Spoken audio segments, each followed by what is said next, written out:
Hello, everybody, and welcome into Bad for Baseball, the baddest baseball podcast on the internet, presented to you by Betway. I'm your host, Nicholas Blaylock, joined alongside by Adam Peddle. We are getting closer and closer and closer to baseball, to MLB, and there are still big free agents who remain on the board. I'll be honest, I am sick and tired of talking about Alex Bregman and talking about Pete Alonso. We've probably brought them up and where they may or may not sign so many times, double-digit times. So many times. Like in what I mean is double-digit podcasts. Like there's been 10 plus podcasts where we've been talking about Bregman and talking about Alonso, and guess what? This one's no different because there have been, and I know I've said this before, but there have been some dominoes that are falling that might affect both of these gentlemen right now and where it is that they're going to land. We're going to talk about that. We are also going to be talking about the dramatic downfall of the San Diego Padres. They are going through a crisis right now at the top. It feels like they are directionless, or I guess the direction that they're picking fans might not like. We're going to talk about that and then touch on at the end a very interesting comment made by the Baltimore Orioles GM. So all that and more in this one. First things first, Adam, I bet you must be feeling great. Chiefs going to the Super Bowl again. Love that. I love that. Another underdog story. It's it's funny because you were talking about like, oh, baseball's almost here, and literally my brain went to like, I can't wait for baseball to almost get here because I am so sick and tired of watching the NFL now. Like I'm actually, and I said this in a chat, and I didn't mean it to mean this way. I was like, football's boring. And I didn't mean the game of football. I'm talking about the outcome that I'm watching right now. Every year, it's the Chiefs. It's starting to get a little boring. Like I'm tired of watching the Chiefs win. Now, I think it will be exciting if Saquon Barkley goes on and wins. I think that's really the story that we're all following everyone's here. cheering Eagles. Everyone's cheering Eagles. And here's the thing. Some people might not be cheering Eagles because they hate the fan base and the team and all that. That's fine. Don't care. Hate Patrick Mahomes more. Yeah, hate him. Which lesser of the two evils, right? But I want Saquon to win. That guy went through a hard time being a Giant. Come on. Let's get him a Super Bowl ring, and if they are going to win, it's going to be on the back of Saquon. Probably, yeah. He's going to be, multiple touchdowns, 100-plus yards, everything like that. Incredible game. Now, the one thing that I will push back on you with, I hear you. I, too, am extremely fatigued and frustrated at the same outcome over and over and over again. And also, too, what really frustrates me the most is the favoritism that we see towards the Kansas City Chiefs. It'd be one thing if, they just kept battling back from adversity and everything like that. But it really does feel like everything is stacked up against the other team up against them. I mean, I truly believe that a similar storyline is going to develop in MLB. We've talked about this with the Dodgers countless times with the LA Dodgers. You want to talk about a super team. Yeah. I mean, I think that honestly, 8 months from now, we might be sitting here on this podcast just as fatigued with baseball, except instead of Kansas City, it's LA. I guess that's the thing. That's why the only thing they can really tinker with would be the balls and the strikes. I'm thinking, potentially, but which obviously could be a major impact of the game. That's why we got to get that new system in place. Got to get that strike calling system in place so that we can get a little bit of a challenge system involved. But either way, I mean, even that's only going to give you 3 challenges, I think, per game. So it will. I mean, and also too, the point I guess I was trying to make there is I think we're going to see a very similar outcome in MLB. For the next few years, anyway. We're going to have an evil empire. And we already have an evil empire. They've already taken over a planet right now. They have one World Series down, But it is going to get a lot worse before it gets better. Sure. Just wanted to touch on that, everybody. Let's talk about the old evil empire here, Houston Astros. They had a bit of a dynasty, not necessarily quite as crazy as the Kansas City Chiefs or maybe what we're about to see from the LA Dodgers, but still a dynasty nonetheless. And one of the franchise guys that they had there for quite a while was Alex Bregman. Ever since he came up, he is known winning, just straight winning. He comes up to MLB, World Series. Well, that's just what he knows, man. But this is the first time where he might not necessarily be on the Houston Astros anymore and might end up, somewhere else. However, surprising development, Houston, they might have some available money now to spend on him. Yeah, they just traded away Ryan Presley over to the Cubs. First things first, eventually I want to talk about the Cubs, but I mean, hey, that's a weird thing to do, to just trade away one of your closers and Ryan Presley. Yes, they have Josh Hader, but just to trade away a back end guy like that is like very questionable. But it's because you're saying they need money. Like, and shocking enough, like, why don't the Houston Astros have any money? Like, it feels like they're hitting a cap right now, and the ownership has come out and talked about how, like, they're kind of not going to spend any more than they did last year. Well, if we take a look at that, right, last year they spent $244 million on player payroll. Now they're sitting at $218 after the Presley trade, who was owed $14 million in 2025. Okay, look, you do the math there. It's $26 million they could possibly spend on an average annual value of an Alex Bregman, who is not getting the contract that he really wants. He's been out there testing the market. Nobody's coming close to the $200 million he wants. I think somebody's kind of touching around the 150. It's the Tigers, the Blue Jays. I forget the third team that was in on Alex Bregman. That wasn't the Houston Astros. But no one's even coming close. Oh, it's the Red Sox. It's the Red Sox, and right. And actually, I have an update on the Red Sox when we get to it in a little bit, in regards to Bregman as well. Right. Point being is, like, now they have an opportunity, right? Alex Bregman's been spent his whole career with the Houston Astros. Mm-hmm. He's very familiar with the team, including Jose Altuve, who apparently would literally move to left field for this guy to come back. So if they go and they give him a similar offer like they did before of the $156 million, maybe Bregman might take it, because he knows he's not going to get that $200 million on the free agent market. You might as well go take it and go run it back with the old squad. I hope that he does know that at this point. You might have had your reservations walking into the offseason thinking that somebody might bite on that offer. I mean, now we are close to a couple days away from February, and it's clear that that's just not going to be the case anymore. And a lot of the suitors that you may have had, I mean, they're starting to dry up, right? They've already got their guys, and they're already planning for 2025 at this point. So running it back with Houston certainly does make sense. And if you want to continue winning, I mean, you look at that division, I would argue that is right up there as being one of the easiest divisions in all of baseball. And even though Houston isn't going balls to the wall right now, spending, crazy amounts of money, they're still right up there. They would, with Alex Bregman back on the team, still have a very talented roster, and we know that they're certainly coached and conditioned great from the top down. Like, that's just an organization that knows how to win. So I think for both parties, Bregman and Houston, the reunion just makes sense. Mm-hmm. Yeah, I mean, it does, clearly, right? And it's interesting. I want to talk about the Cubs as well. I mean, hell, dude, the Cubs, like, this is a team that's actually looking like a team that could be very, very scary. You want to talk about weak divisions? That Central is weak. That Central is for the taking. Like, the Milwaukee Brewers, yes, they're always going to be competitive. They're always going to be great. But, like, anybody can go step up and get it done, and they've really stepped up, trading away Paredes, getting Kyle Tuckers, trading away Bellinger, but they got a lot more coming in than they got going out, right? You bring in Kyle Tucker. They had a lot of great breakouts last year, including Michael Busch.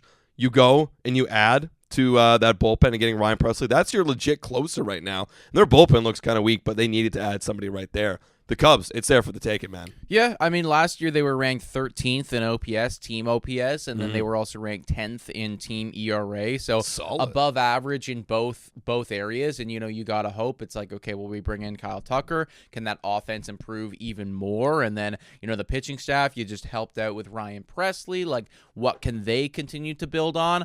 I mean, I could see this Cubs team, being a top 10 offense and being a top 10 pitching staff. Like, that's the potential that they have. I can't assure you that it's going to happen, but they are making the right moves right now to build something over there, right? Yeah. I don't think that, I'll be honest with you, I certainly don't think that come playoff time, obviously we need to see it, but come playoff time when they're stacked up against some of the other stacked National League teams, like the Mets, like maybe the Braves, like the Phillies, like the Dodgers. That's what always comes down to, dude. Like, anytime, like, and I gotta give credit to the Guardians for actually making it to the LCS last year, but anytime, like, a Central team, it's like, yeah, they did it. Like, they finally did it. They're never going to be as close when they get to those coast teams. At the very, not in turns this on paper era right now in this generation, right? Like, because I do believe that Chicago in itself, like, that is a big market, and they certainly could be right up there in spending with everyone else, but they just don't have necessarily the same foundation as some of those other teams. All that being said, though, these are still good moves, and the goal of every squad before playoffs, before everything, the goal of every team every team across, North American sports, they'll tell you that the number one goal is let's win our division first. That's it. That's what we walk into the season with.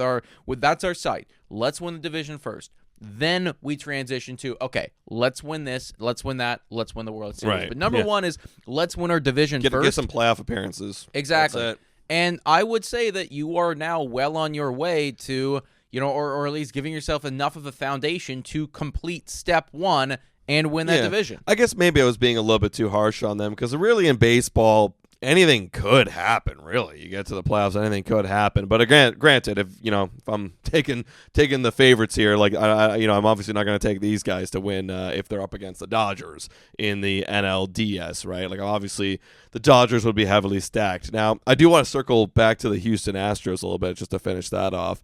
What do you think about Jose Altuve going and playing left field? I mean, 13 years in the league. This guy's an old vet, played second base his entire, I think actually 14 years in the league, played second base his entire career. Going to play left field.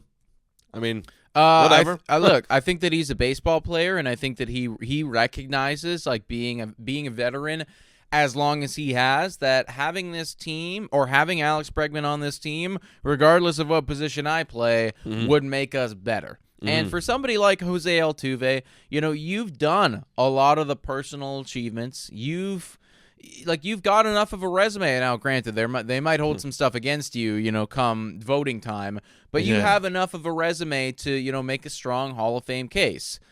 Like I said, there could be some people that are holding some grudges against you, but either way, all of the personal accolades you've kind of completed, and I really do believe, like, Altuve for the last few years, like, he's taken that leadership role over there on Houston, and he knows what it is going to require for them to continue to go to the dance and then make a push once they're there.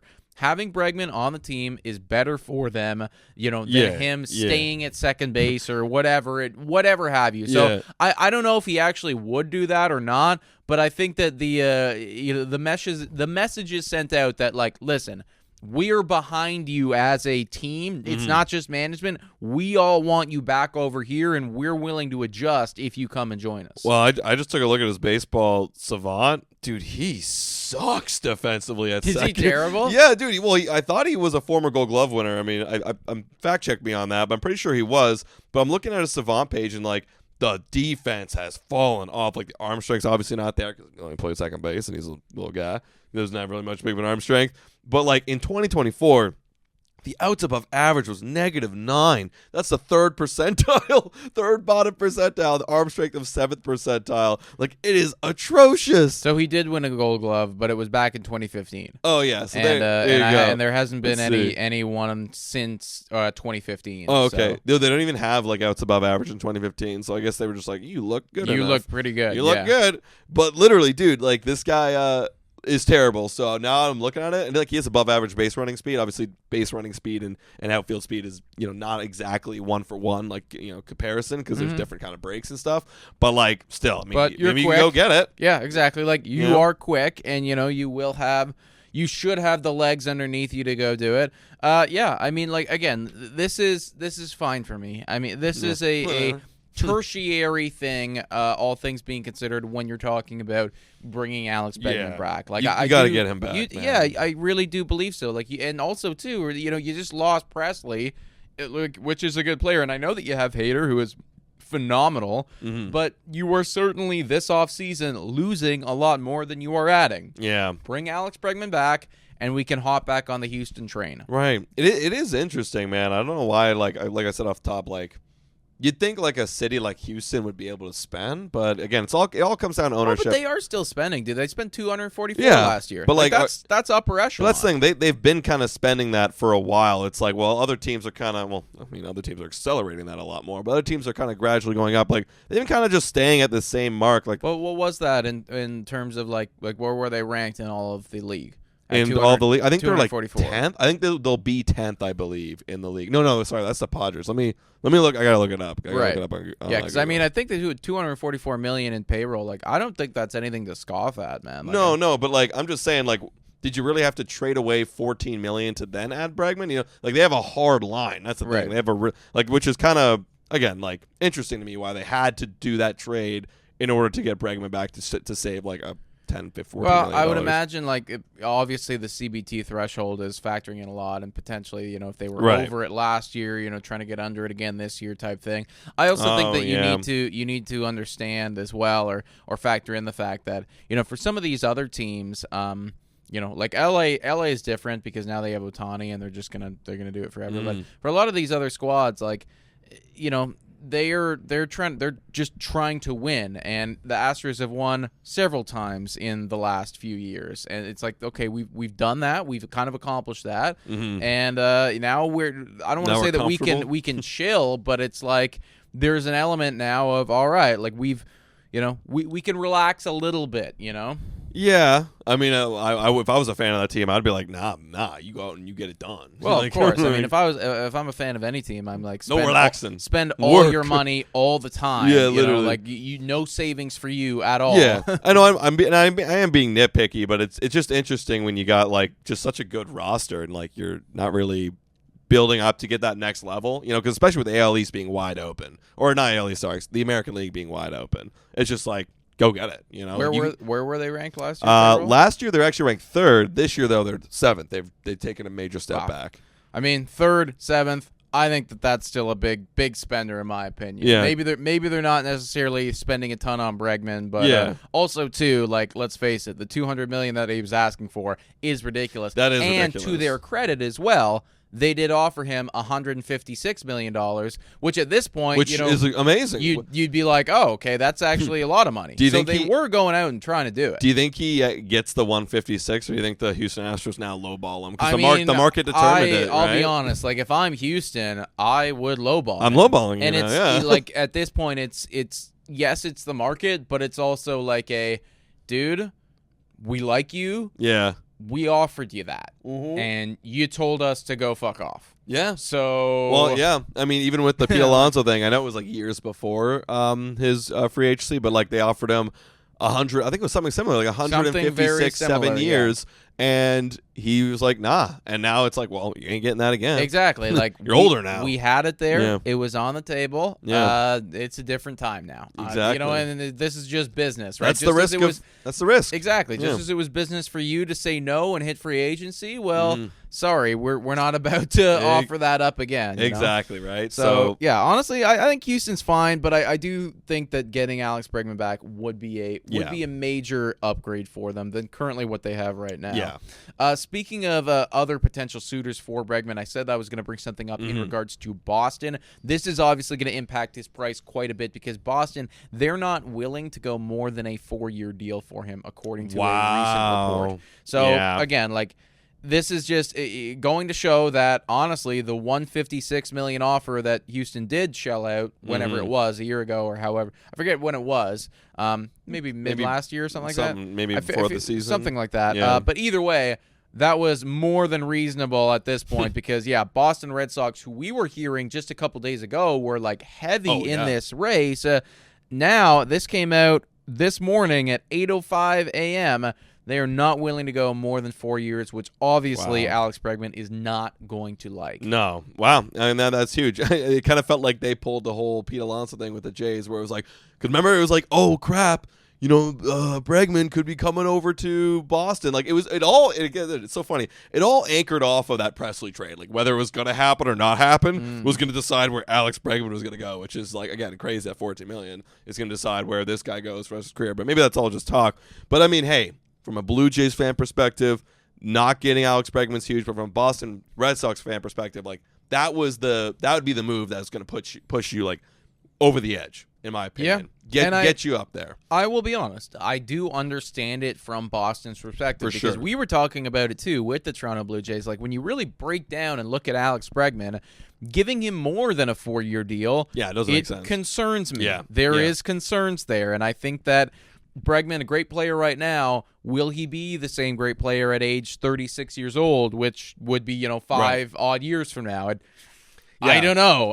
Exactly. I certainly hear where Boston is coming from. However, I can also understand that a 4-year deal, that just does not make sense for Alex Bregman at all. No. For him, I'd say that if you're Bregman, you either want a 6-year deal or a 1-year deal. Yeah. And it's like there's no in between, unless of course there's options or incentives or whatever. Yeah, and like going back to Houston, it makes more sense, I guess, from Houston's perspective, just to give him that extra couple years that he needs. Because first of all, they already were offering the extra couple years, but give him the extra couple years that he needs because I mean, you know what he is. You know he's great with your team. You know how he is. You don't have to learn this guy. There's not really a lot of risk for you because you've seen him play in your clubhouse. There's no learning curve. The camaraderie is there. Clearly, Jose Altuve, your other franchise guy, loves him, and he's there till 2029. He's there forever. So I mean, again, like the easy solution is just to go back to Houston. We'll see whether or not they can figure out the money. Let's transition and talk about the other big one right now, Pete Alonso. His situation,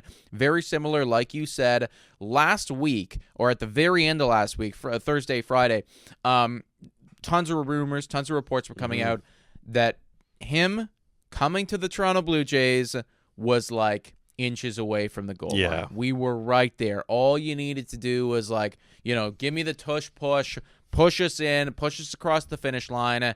And then we were waiting, and we were waiting, and we were waiting. And now it is Monday when we're recording this right now, and he has not come to the Toronto Blue Jays yet. There's still rumblings about that. There's still reports. But then, you were kind of feeling like, oh, maybe all those rumors and reports were to force the New York Mets' hand so they could come out here and make another offer.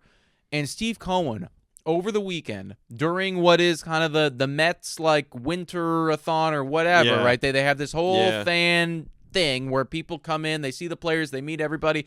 During this, Steve Cohen, he laid down the line. Oh, yeah. And I got to give Steve Cohen a lot of respect for actually coming out and talking very transparently in front of the entire world to see. And I respect a GM or an owner that does that. So he said this. First of all, let me paint the picture. They were just, I don't even know what they were talking about before, but the crowd starts chanting, Pete, or no, they start chanting, we want Alonso, dun, dun, dun, dun, dun. So, anyways, crowd got all hyped up. They stopped the conversation, and then Steve Cohen spoke, and he said, look, we made a significant offer to Pete. He said, however, the owner says, quote, doesn't like the structures that are being presented back to us. I think it's highly asymmetric against us, and I feel strongly about it. I will never say, there's always a possibility of an agreement, but the reality is that we're moving forward, and as we continue to bring in players, the reality becomes harder to fit Pete into what is a very expensive group of players that is already here. So he laid it out. Look, we did it. We gave him all the options. We've exhausted all the options. He even goes on to say, like, I'm exhausted of this conversation. And it looks like they're just ready to move forward. Yeah. And for Mets fans, that's not exactly what you want to hear. No, it isn't. But honestly, like, Steve Cohen has also got to plan for the future of this team as well. Yes. And you now have Juan Soto on the largest contract in the history of sports forever. Yeah. So, your job as Steve Cohen isn't just to, make this team or win the World Series this next year. Yeah. But it's to build up this squad so that you can compete with the Dodgers for the next decade. For sure. And, if he thinks that ultimately they're getting kind of screwed over right now by Pete Alonso, and that's one of those deals where, it's going to inhibit us in the future, or like, he's not going to age as gracefully as we think, or what have you. Like, okay, I totally understand that. Big Pete was such a foundational piece for them for a long period of time. But, I mean, let's be completely honest with ourselves. Like, they're still a playoff team without him. Yeah, like, for sure. They're still going to go. And, even if they don't have him, like, they're going to win enough games that at the trade deadline, they're going to be in the mix. Right. Is Guerrero available at the trade deadline? That's another thing, too. They got to think about that, right? Like, could he be available next at the trade free deadline? agency? Is he available next free agency? Right? Yes, Josh Naylor is going to be available next free agency. That's another guy that's like, there's other options available later down the line. And, like, ultimately, if Pete Alonso isn't, kind of meeting them halfway, like, all the power to you, Steve Cohen. Like, hey, fuck it, dude. Like, okay, no problem. Yeah. We'll handle our shit, and then next free agency, give me Vladdy or give me Naylor, we'll make a trade or whatever. Yeah, I mean, I know that the money doesn't mean much for Steve Cohen, but he's spending $297 million this year, and it's like adding a guy for $30 more million. It's getting kind of around where you were last year, but you got to leave that open for midseason trades. You got to leave that open for, saving it for the following years, like you're saying. And and from Alonso's perspective, I guess it sucks for Alonso because we've heard reports that he's literally holding out. Him and Scott Boras are holding out for an offer from Steve Cohen and David Stearns and from the Mets, right? Like they're waiting for that right now, and that's why he hasn't signed a deal, and that's why probably he won't sign a deal going into deep February. He's gonna wait for one more offer, and Steve Cohen even throws out there like we're not gonna close the book on him, like we might make another offer, but I have an idea that I got a feeling or whatever that he's not gonna get the offer he wants, and he's gonna have to sign somewhere else. No, like what this sounds like to me is that Pete Alonso and Scott Boras, they're going to have to come down a little bit. They're going to have to come down, whether it be in the years or the opt-outs or the average annual, whatever. Something's going to have to give from that side because just by the way that Steve Cohen sounded, I mean, you might get some conspiracy theorists in the chat being like, oh, like, this is all a ploy. I mean, again, like, I think both things are true here. Is there a small element in Steve Cohen's mind that's maybe thinking that, well, by me revealing this information, Pete Alonso might come down? Maybe. Yeah. But I also truly believe that by the way that he sounded, the guy's fucking exhausted. Yeah. He's tired of talking about this, right? And talking to Steve or Scott Boras. Yeah, exactly. Like he's been talking. I would be too. He's been talking to Scott Boras all off season, man. Not just about Pete Alonso, but and now it's like he's trying to screw me out of more money with this guy. Like, I truly believe that like he's kind of fed up right now, and even Steve Cohen, as crazy as he is, has his financial limit. So I think that you're finally seeing it right now. And ultimately, if Pete Alonso truly wants to be a New York Met, he's gonna have to lower his price. And if he's okay with going elsewhere, then all right, go elsewhere. Yeah, and that's the thing. Another organization, how you can easily swoop him up is you give him a little bit more than what the Mets were offering. That's all you got to do, right? And I think what you got to do from another organization standpoint is you got to offer Pete Alonso the opportunities to opt out to try and get a bigger payday. Because if we go back in the past, he was offered $156 million or whatever it is. I forget the exact number, but over $150 million for 7 years. It was for a few years ago, and he's looking and chasing that big $100+ million mark. And he's not getting it. Like the last offer from the Mets was $70 million for even $68 million for 3 years, so somewhere around that range. And he's not getting even anywhere close. So you got to offer Pete Alonso a lot of money for 1 year. Like I'm talking $30, $33, $35 million. Like put it all in that 1 year. Protect him in case he doesn't do bad, or if he does do bad, or he does great. You got to protect him given those player options for the following years. But give him that opt-out option, so if he does do great, well, I can go and make a crap load of money elsewhere, maybe sign a 3-year deal that's a lot more loaded in. So I think if you're Pete Alonso, yes, it sucks that you're not going to go play for the team that grew you, but you got to go get that money elsewhere, man. I also think that at some point, like, Pete Alonso has got to, he's got to evaluate what's really important to him. And, as much as I rate and I hear what Steve Cohen is saying, like if I am Pete Alonso, do I feel a bit disrespected by that? Do I feel like, well, I was here for, 5-6 years. I won Rookie of the Year with you. I helped you go to the playoffs. I hit all these home runs. And now, you're talking about me in public, and saying that you're exhausted about this and you're ready to move on. And like, does that upset me at all? Maybe it could. Like, I might feel a little bit like that if that was me. He literally said, "We're moving on." Imagine like hearing that. It's like, hey, if you're moving on, then I'm moving. Like, like now it's almost embarrassing for me to want to keep like. Exactly. Going and trying to play for your team. It's like that that girl that you keep sending messages to, and it's like, hey, are you free this Saturday? Yeah. You free next Saturday? Yeah, I'm busy. I'm not ready to like, I got stuff.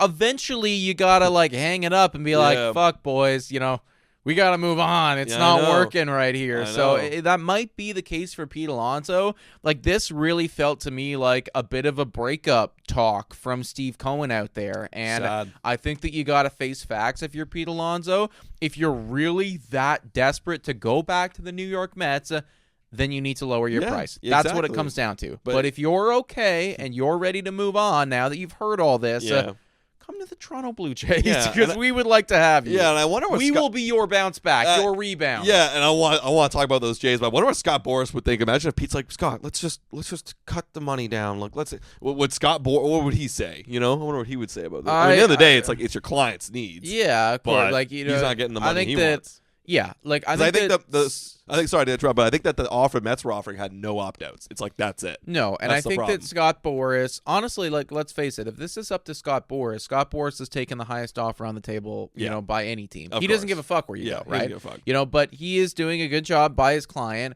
and trying to do everything he can to get the most out of the Mets.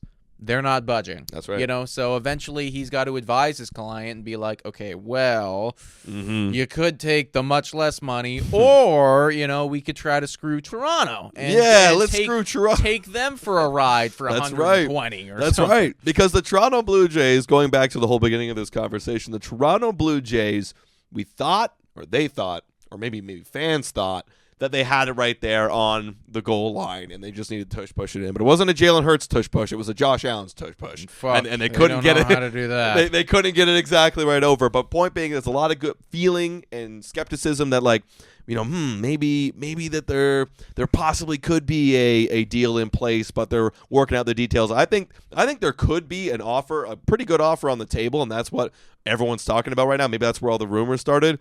But there's just Pete Alonso wondering, well, am I going to get that offer from the Mets? And if he can go to the Jays, if he decides, no, I don't want that offer from the Mets, time to go to the Jays, I think that changes everything in Toronto. Oh, of course, yeah. Like, Pete Alonso coming to Toronto means so much more for the Blue Jays than it means for the New York Mets. Like, way more. I forget who posted this on Twitter, but, like, you know, there's a Mets fan that tweeted something out like, oh, like, Pete Alonso, you have to come back to the Mets. Like, we want you more than anyone. And then somebody responded to that guy and was like, there's literally Toronto podcasters that have a bottle with Pete Alonso's name on it. That's us. That's us. That's you us. know, so yeah, I promise you. Look, I'm sure it would mean a lot to get him back to the New York Mets. I get it. It would also mean a shitload for us over here in Toronto, too, because we know that getting Pete Alonso actually brings us back. Yeah. It brings hope back to the city of Toronto in terms of baseball, whereas not having him, there's still a lot of skepticism around this team. Yeah, because there's the whole Scherzer thing, too, involved in this as well. Like, if you go get Pete Alonso, then the word on the street is, well, Scherzer will then sign with the Jays. Could you know, be. It's like a domino thing that falls, or maybe that leads to another bigger kind of guy coming over the Jays. But yeah, the Jays need this because right now, like looking at their team, I mean, I saw their over/under line. It's now at like 78.5. So it's like, okay, it's already increased by 5 wins since the beginning of this offseason after all the moves they made, so which is great. But you go get Pete Alonso, and then maybe you sign Scherzer. Maybe it's 84, 85.5, right? Like maybe it starts to get really up there, and that gives Blue Jay fans and the Toronto Blue Jays an opportunity. Yeah, like you gotta have a Vegas win total in the 80s to at least like have something to cheer on. And Pete Alonso coming here, that would do that. So ultimately, I hope that he does reassess what his free agency needs are, realizes that the Mets are better off. Or no, he's better off without them. Yeah, and comes to Toronto. Yeah, and the Mets. Remember, they disrespected you, Pete. That's the thing. That's right. You know what I mean? Like, ultimately, you don't want to be dating somebody that's going to treat you like that. That doesn't give a shit. I don't care whether you come or whether you go. You should be priceless. Exactly. Priceless. Speaking of priceless, or I guess just not. How am I gonna phrase this? I'm not sure. Anyways, moving on. San Diego Padres. They don't want to spend shit. That's what he means by price. They don't want to spend any money. They don't want to spend anything at all, man. The San Diego Padres, like, look, that's a good baseball team who was very close. I actually said this on. I said this on an Instagram thing, a short for Bad for Baseball. Dude, Dodgers fans. I got a bone to pick with Dodgers fans. You guys gotta fucking calm down, all right? So I said in this Instagram short, I was like, what are the San Diego Padres doing right now? Yeah, their team's in a crisis. You know, after winning 93 games last year and almost knocking the Dodgers out of the playoffs. Yeah, they were close. They're 1 game away. Dude, Dodgers fans in the comments on TikTok and on Instagram, they were like, oh, like they were coming at me being like, we didn't almost get no. I'm like, guys, are you kidding me? Yes, you did. You were 1 game away, and also I'm making a video shit talking your rival about dude. how they're mad. Like, you guys gotta fucking chill. Yeah, I know, dude. People will get mad at, like, especially Dodgers fans, man. Like, there's a lot of great ones out there, but, like, I've seen, the consensus is out there. There's some crappy Dodgers I'm just fans like, guys, you won the World Series, and get off my ass. Yeah, like, let these guys have. They haven't spent a single dollar. I know, this offseason. And the whole point of this video is talking about how they're falling apart. Yeah, and you literally you made it about you. You made it about you, and I'm like, this has nothing to do with you. Yeah. Also, too. They did have you on the ropes. Literally. I don't give a shit what anyone says. You were on the ropes against the San Diego Padres. Everybody thought. I mean, hell, I even made a video talking about how you were about to punch your ticket to Cancun, and it was going to be because of Tatis You Jr. were one game away. Literally. All that being said, though, that might not be the case anymore because San Diego isn't doing anything this offseason. It is January 27th. Take this in, everybody. It is January 27th, 2025. The San Diego Padres have not added a single major leaguer to their organization this offseason. I know. That's insane. I don't know what other baseball teams in MLB have or haven't done that. I would imagine the list is very, very short. But for a team that won 93 games last year and did almost knock the Dodgers out of the playoffs, one would think that adding a major leaguer or two might be important. It might be, you'd think, right? But, there's also some worry in that front office too. I mean, you literally had Jurickson Profar come out and he spoke in a podcast saying, one of the reasons why he, this isn't word for word, but one of the reasons why he signed with the Atlanta Braves is because of the whole situation with the front office. There's a lot of uncertainty up there, and I didn't know what uncertainty that was. I didn't even realize this, and this is my bad. But the owner, Pete Sedler, I think that's how you say his name, Peter Sedler. He died 2 years ago, November 2023, and he was the owner and the chairman of the Padres. And ever since then, like, the rumors out there is that, well, they're going to kind of try and shed the payroll a little bit, and they're not really going out and spending a whole lot. I mean, that's why if you literally think about it, last year they made all their moves were trades. Yep. And then they signed a $1 million deal for Profar. Like, I don't know what other moves. Maybe I'm being ignorant, but that was kind of it for those guys last year. And then this year, you're seeing them doing nothings. But either way, like, yes, the owner passed away, and I'm sure that's really hard for the ownership of the family. But I guess they're okay with, like, just taking a step back and not really getting any money to the baseball team. So what I've heard is that there's a bit of an ownership feud going on, and that ever since that happened, there's a bit of a inconsistency with the power and who's running it, who's making the decisions, and there's a little bit of a feud going on between, like, well, what, who's in control right now. Right. So honestly, it's like, you kind of lost the head, and now everybody's trying to regroup and figure it out, and you are seeing the fallout of that, where you aren't getting better. In fact, you are getting worse. And your division rivals, the LA Dodgers, have the best baseball team on paper I've ever seen in my fucking life. Yep. And it's sad because you're right. Like, maybe this will trigger Dodgers fans. They were right there. Like, had to take out the Dodgers, and then the Mets series. Who knows what could have happened there? And you could have had a shot at the World Series that year. But it looks like they're going to fall back. And really, I mean, not only the Dodgers, but I think about, the Diamondbacks too. I think they got better too with all the acquisitions they made. Got better, and Corbin Burns, right? Corbin trades. Burns is crazy. Yeah, that's a crazy. And I saw acquisition. this the other day too. We forget about this, but Corbin Carroll last year was horrendous. Yeah, in the first half, because in the second half, I was looking at this. The biggest differences. So the biggest differences in OPS points from the first half and the second half. Yeah. The first one was actually Vladimir Guerrero Jr. His first half was very, very kind of mid. Yeah. And then the second half, he was the best player in baseball. He was like 1,000. Yeah. So he had the biggest, OPS difference. Right behind him was Corbin Carroll. Yeah. And then right behind him was Eugenio Suarez. So they also really turned it on. An Arizona Diamondback. Yeah, literally. Right? So, like, you had right at the end of the season, it's like, oh shit, everybody woke up here, and we were like rolling again. Yeah. Now you bring in Corbin Burns. You were half a game away from playoffs last year. Yeah. So you're right. I do think that Arizona Diamondbacks team is It's certainly a playoff contender. The Giants too. Can't be sleeping on them. Yeah, look, if they can scrap something together with that new elite defense infield, right? Like that's awesome. They also signed Justin Verlander that kind of went under the radar, and we'll see what they can get out of him.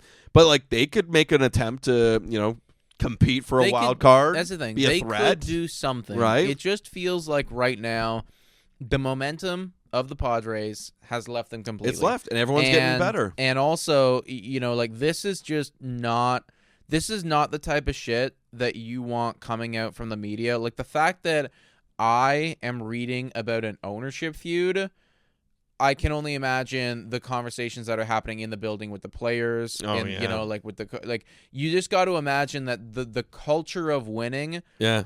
That's probably not there. Yeah. And if you are a San Diego Padre player, you're going to know about it. Yeah. And it's not going to be that cohesive unit that you need. I think you were saying that Profar actually talked about this and was saying it's like the players want out. There's something going on there that I don't want to be a part of. Yeah, like the word is out there. The players want out of San Diego. And maybe not every player. Maybe I'm speaking to generally, but if you're a 1-year player, if you're a free agent, like you're not going to go there. Yeah. Because I don't know. No one's offering me contracts right now. No one's even there's no budget being allocated to this team. So and also it sucks. The direction isn't there. There's no direction anymore. The direction isn't there. There isn't a leader that we can get behind. And that's the thing.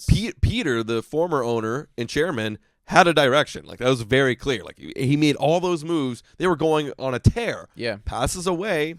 Now look at that. Like it's a 180 flip, right? It is, yeah. And again, like that ownership feud, like somebody's got to take over there, and then we got to figure it the hell out, folks. So and because of that, they have all these players, and there's a lot of rumors out there of like them trading Dylan Cease. And, yes. I've even seen rumors of them like trading Tatis. If they really want to get out of money, you trade Tatis. That would be just insane. Well, if they trade Fernando Tatis Jr., they're just a bad baseball team. Yeah, it's like they just don't care. Because if they ultimately that's their identity. And you look at the other talented players on that roster.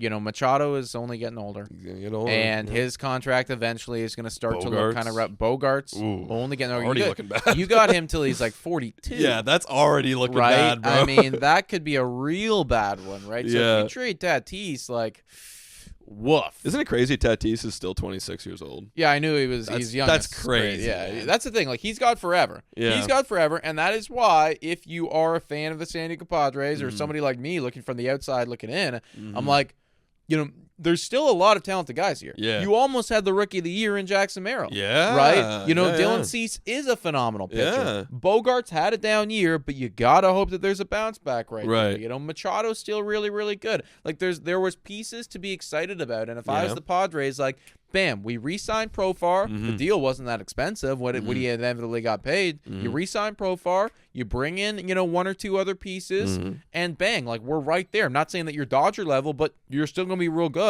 Yeah. This is not what we needed to see. They need somebody to step up and take that ownership. I don't know. They got to duel it out or something. They got to. If I'm a Padre fan, I need to figure it out soon. I don't know how they're going to determine that. Maybe they should have a battle. Maybe we should have a home run derby. Winner takes over the ownership of the San Diego Padres. San Diego Padres. That'd be actually an awesome stream. That'd be ridiculous. That'd be just pure insanity. Yeah. Folks, let's give a quick shout out to the sponsor of this video, Betway. Everybody hit your picks, knock it out of the park with Betway. We got a wild one for you today. If you haven't already done so, this is your sign to start watching TGL. It's the new golf league. It was made by Tiger Woods, Rory McIlroy. Really, really cool stuff. Simulator and then, in-person stuff too. Steve Cohen, by the way, owns a team in there. Right. So he owns the New York team. Maybe that's why he's not paying for Pete Alonso, because he just bought this new golf club. It cost $30 million. Sorry. Right, yeah. You think it was? I bet it was more than that, probably. Probably a lot more than that. We'll see. I don't know. Yeah. Either way, though, Boston, which is Rory McIlroy's team, taking on Jupiter Lynx, which is Tiger Woods' team. Boston Common, heavily favored. Oh, heavily favored. They're 153 is their odds. Jupiter Lynx is 237. I'm going to tell you right now, if you didn't watch Jupiter Lynx a couple weeks ago, You didn't miss much. Actually, you did miss quite a hilarious chip shot off the flagpole. Jupiter was not good, man. They were terrible, bro. Like, no one on that team was doing. Like, they all had a couple good shots, but there was just too many inconsistencies, and like nobody was really coming up clutch. Now, the one thing I will say about something like this, the Boston Common Golf Club have not played yet, and on paper. Oh, they're the best team in the league. They're stacked. Like they have like all these top 10 guys. Yeah, like they are stacked on paper. However, they've never played yet. So to be, 2xing and then some timesing your money with Jupiter, it's not a terrible shout. That being said, though, I do think Boston's going to win this golf game. Yeah, I've bet on the underdogs in all 3 games, and I've lost. So every single time. Let's take that as a lesson. Honestly, I don't think I have it here. I'm not going to have it here on the slug. But first team to win 9 holes, Boston Common, 183. I like that a lot. It's not bad. Pretty good. That's where the game's determined the first 3 games. A lot. It's been the first 9 holes. That's the team play too, right? So it's like that's where you have one bad shot from one of your losers on Jupiter. Yeah, and they got a lot of them there. Kevin decides to go. Kevin, bro, they gotta bench him tonight. They're gonna bench him. Maybe, dude. I don't know. Maybe they bring him back for the viewership. Well, here's what I want to know though. Like they had him playing last time. Yeah. Who did they bench him for, or who did they bench instead of him? I don't know. Is that guy worse than Kevin? Yeah, I don't know. Maybe. We'll find out. That guy was ranked like 8,000 or something in the world. It was not very good. Anyways, that's going on tonight, guys. It is actually really electric. So if you want to tune into that, folks, I'm cheering on Boston. Yeah, that's my team. Go check it out, guys. Click the link in the description or scan the QR code on the screen. Must be 19 years older to participate. Available in Ontario only. Please play responsibly. We got one more piece of conversation right here, and it's about the Baltimore Orioles. Because, again, just like the Padres, a little bit less or so, Padres have a new ownership. They got it, what was it? I think it was last year, right? Right before they traded for Corbin Burns, they got a new ownership. And everyone was expecting that they would go and do something and do some big moves, and the Corbin Burns move was awesome, but there hasn't been that big free agent splash that we've been all kind of waiting for, and I think that Orioles fans are waiting for. And I don't know if this has anything to do with it, but the Orioles manager came out, or the owner came out and said he wishes that MLB had a salary cap, and if that tells you anything, probably that he feels like he can't spend enough to compete with the other big dogs in the league, or maybe he's just voicing his opinion. What do you make of the Orioles owner coming out here and talking about how he wants or he wishes that there was an MLB salary cap? I agree with him, man. Like, fuck, I would hate to be somebody like that, where it's like, if you just don't have the same amount of like funds as somebody like the LA Dodgers, like it's so different, right? Like, people are always like, go out and spend and do this shit. Well, for somebody like LA, they go out, they drop, I don't know, $60 million on, like, for them, what would be like, their utility bench player or whatever, right? Well, if he sucks and he doesn't work out, whatever, we forget. Nobody cares, right? But for a squad like Baltimore, they need to be sure. Yeah. They need to, if they're going to drop that amount of money, this guy's got to hit. This guy's got to work out for us. And it's that much riskier. It's that much tougher, right? If you are a squad like this. I still like what Baltimore has going on, and I like their organization, and I think that they are going to be a very good baseball team, but I also agree with what he's saying, that baseball should have a salary. Yeah, it's one of those things where like it should have one, and it should have had one to begin with. And maybe one day they get there, but with the whole CBA negotiations, it's like an impossible barrier to break down, because the power is all in the players' hands, and none of the players are going to want, a salary cap, because that means they make less money. And so with that being said, I mean, unless they come up with some sort of really genius idea, like I know people were talking about, like, well, they could do something with the NBA or the NFL where there's like kind of a salary cap, but like there's still ways to like avoid it. Those caps are all confusing to me, but we'll see. We'll see. I mean, I hope not, because that they go into some sort of deep lockout, because that would mean no 2027 baseball. Well, that's the thing, right? Like, to actually get over this hump, you need you got to miss an entire season of baseball. And right now, I'm not willing to do that. Talk to me in 5 years, though. Because right now, the fatigue that we're feeling about the Kansas City Chiefs, right? How they keep going to the Super Bowl, they keep fucking winning. I genuinely think that we are going to get to that level with the LA Dodgers, and I understand that, like, playoffs is difficult. Playoffs is difficult in every sport, right? You get good. Detroit Lions got knocked out. Washington Commanders made it to the NFC. That's wild. Like things happen that nobody's going to expect, and I know that's abundantly true in baseball as well. But I truly look at this Dodgers team and I see, back to back to back, World Series appearances for these guys. Yeah, at least appearances. Just like they're coming. And like there's going to come a time where every fan in baseball gets so tired and so fatigued that actually the prospect of missing a whole year of baseball is better than having to watch a whole year and end up being the Dodgers. Hey, like I said off the top where I'm like, football is boring because it's the same thing every year. Well, I guess if I was going to expect the exact same result, I'm not really missing much. Is that thing. If the Dodgers won it 3 times in a row, and then they were going out in the offseason, they grabbed the newest Japanese superstar, they grabbed, it's like, bro, and I'll skip a year if we can fix this. Yeah, and that's a whole other thing too. Is like I actually hate now. Not only have they unlocked unlimited amount of revenue with the whole deferrals and being one of the biggest markets in baseball, but they've also unlocked the Japanese market. Like that's they're actually that's their superpower. That's their superpower. That's the superpower. They have their own separate, they have their own country. Elite farm system. like the best farm system in all of baseball. It is exclusively the LA Dodgers. Check the MLB 100 prospects. Guess who's number 1 now? Yeah, obviously Roki Sasaki. Yeah.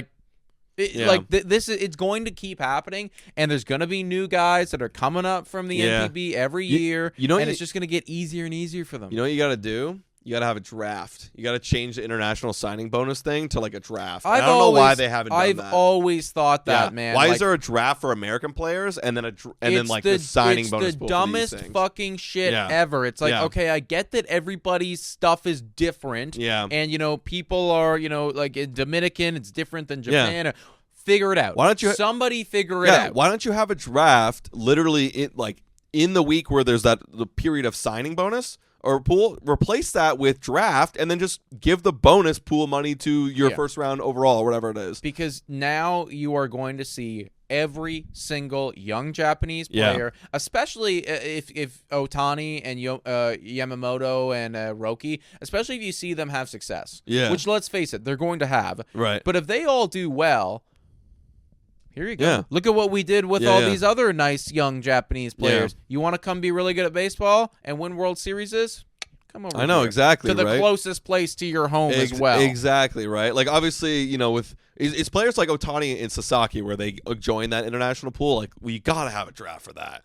But Yamamoto's different, where it's like he's already eligible and could just sign $300 million. That's different. Right. I totally get it. That's a different situation. And any team could step up and give you $300 million, hopefully.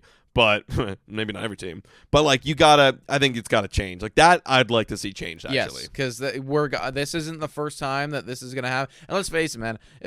People were commenting about the tampering and all that shit with Roki. Mm-hmm. Whether there was or wasn't, nobody's gonna know. But the fact that that's even a conversation indicates that every single person knew months ago he was going to be an LA Dodger. Of course. The whole process, it was not even really real. No. It was always going to be LA. It is LA. And the next big Japanese, young gun that comes up, going to be the same thing. Absolutely. So, guys, that's everything that we've talked about today on Bad for Baseball. Let us know your thoughts in the comments down below about the whole Alex Bregman situation and as well the Pete Alonso situation. If you're a New York Mets fan, sorry, guys. If you're a Dodgers fan, sorry. We were crapping all over your team this episode. But if you enjoyed the podcast, hit the like and subscribe to our YouTube channel on Bad for Baseball. Thank you so much for watching. We'll catch you next time. Cheers.